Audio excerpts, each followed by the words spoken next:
So my buddy, he bought this Mercury. It's 1968 Mercury. It's an M250, same as an F250. This thing is really sweet truck. He's got lots of story on it. He's got an Instagram page on it. Anyways, he has been fighting with this thing to get proper park brake cables. Can't get them.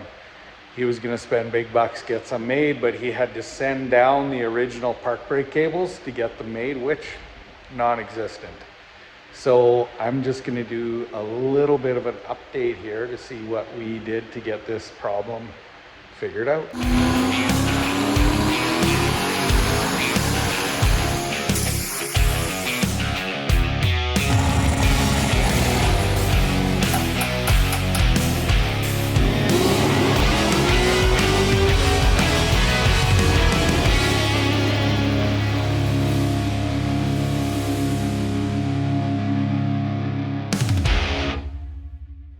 Okay, so we couldn't get the proper springs, anything, but we bought universal cables. We'll put the link in the description to those cables. We'll put a picture of the springs that we used.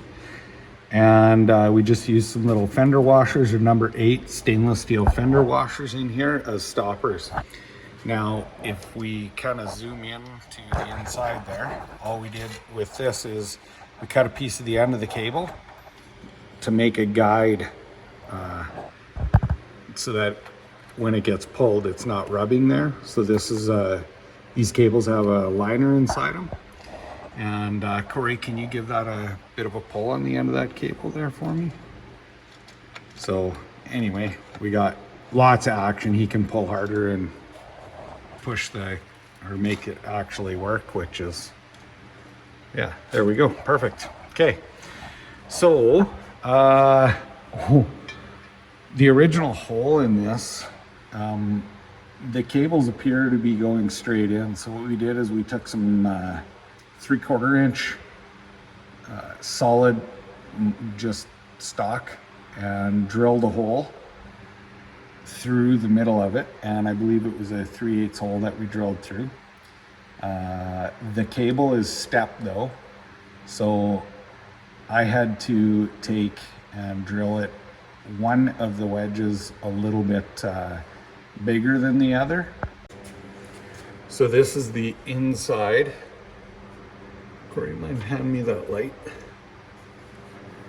Okay, so basically just took and made a little wedge. So it's sandwiched into the hole.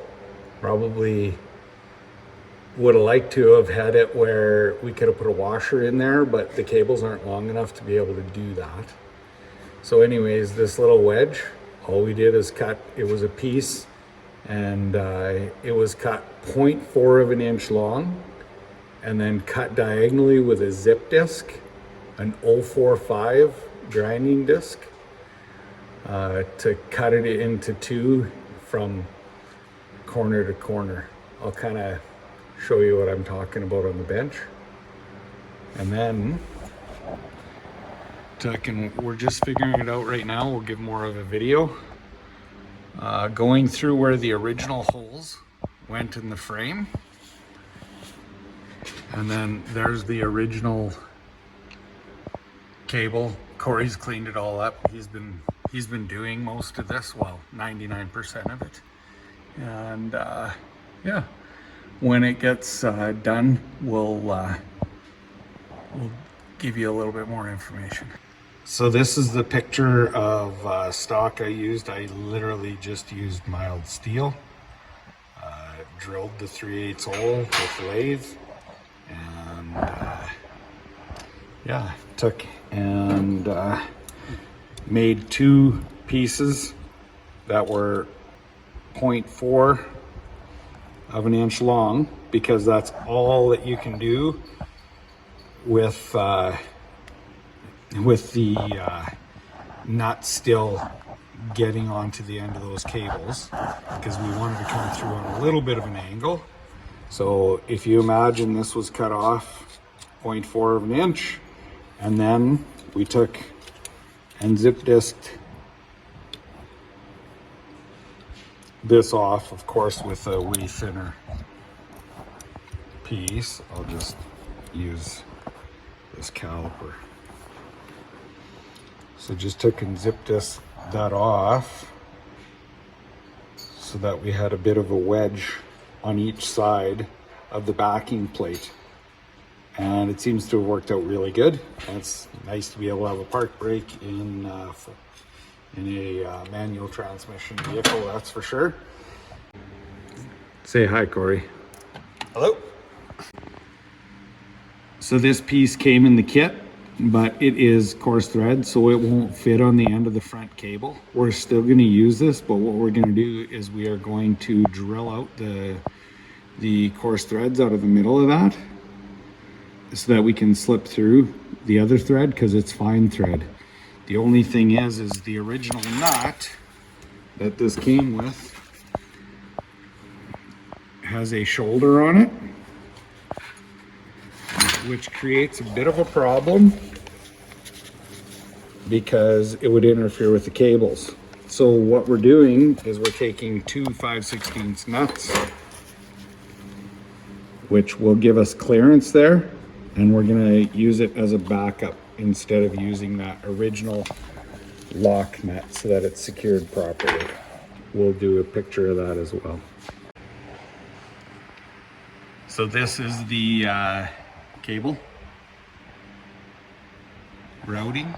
So it goes up, there's two springs up in the top there, and going through the original holes and routed like that, those white marks up there, that is going to be where we are going to cut the sheathing and put it together.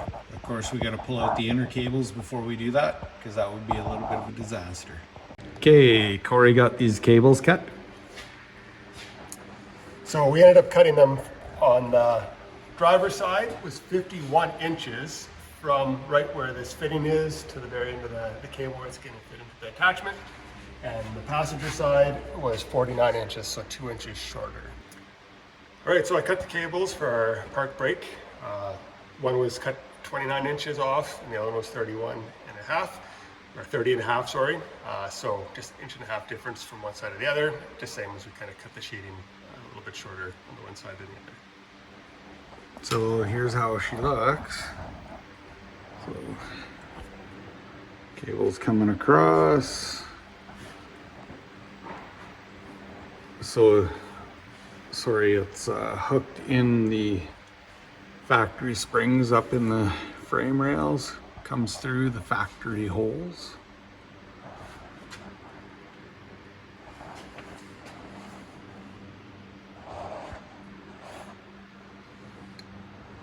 So there's the double nuts through there, the factory spring holding on.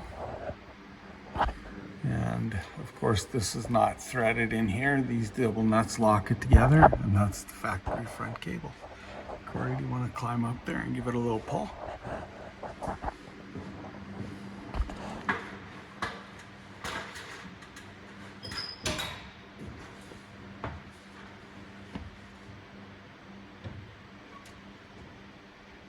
So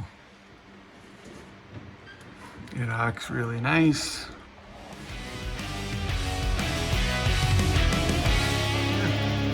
Turned out really good.